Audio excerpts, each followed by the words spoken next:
नमस्कार दोस्तों, कृषि ज्ञान में आपका स्वागत है। किसान भाइयों, आज हम बात करने जा रहे हैं गेहूं की लास्ट स्प्रे के बारे में।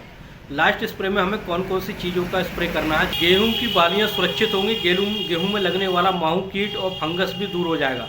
किसान भाइयों, इस समय 2 महीने से ज़्यादा की फसल हो चुकी है, गेहूँ में बालियाँ निकलने लगी हैं। कुछ जगहों पर किसान भाइयों गेहूँ जो सीके पर नहीं आ पाया, कुछ जगहों पर गेहूँ में बालियाँ निकलने लगी हैं। इस तरीके से किसान भाइयों हम बात करेंगे ऐसे माहू कीट के बारे में और ऐसी एक स्प्रे के बारे में जिसको लगाने के बाद कीट तो हटेगा, साथ में गेहूं की पैदावार भी बढ़ जाएगी। एक ऐसी लास्ट स्प्रे के बारे में हम बात करेंगे किसान भाइयों, ये कम खर्चे में अच्छी पैदावार हम ले सकते हैं।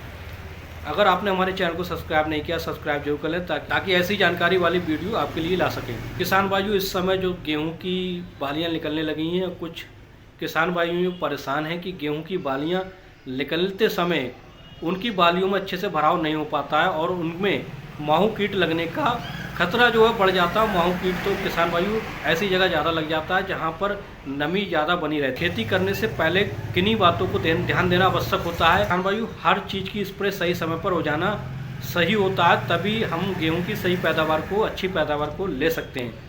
इसलिए किसान भाइयों हम बात करने जा रहे हैं गेहूं की एक ऐसी और लास्ट स्प्रे के बारे में जिसको लगाने के बाद किसान भाइयों अच्छी पैदावार को हम ले सकते हैं। सबसे पहले हम किसान भाइयों बात करते हैं जिन किसान भाइयों खेतों में बालियां निकलने वाली है, उनके लिए ये स्प्रे बहुत ही ज़रूरी है। किसान भाई, सबसे पहले हम लेंगे थायोमेथोक्सम 25%, थायोमेथोक्सम 25% WDG के बारे में, जिसकी हम मात्रा की बात करें लगभग 200 से 250 ग्राम प्रति एकड़ के हिसाब से हमें घोल बनाकर इसका स्प्रे करना है। और किसान भाई, इसी के साथ हमें लेना है NPK 0050। भाई, NPK 0050 में केवल और केवल पोटास की मात्रा होती है और उस समय किसान भाइयों बालियां निकलने वाली हैं। पोटास का बहुत ही बड़ा योगदान है।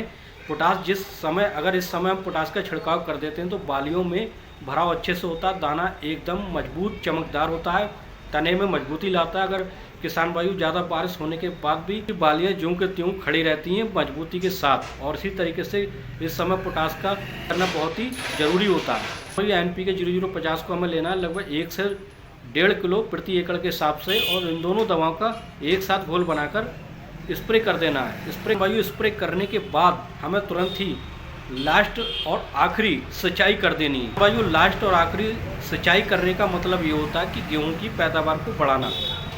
किसान भाई, जब हम लास्ट सिंचाई करते हैं तो सिंचाई आखिर तक नमी बनी रहती है, जिससे बालियों में नमी बनी रहती है और दाना जो होता है भरपूर तरीके से वजनदार बनता है, यानी दाना सिकुड़ नहीं पाता है और ना ही सूख पाता है।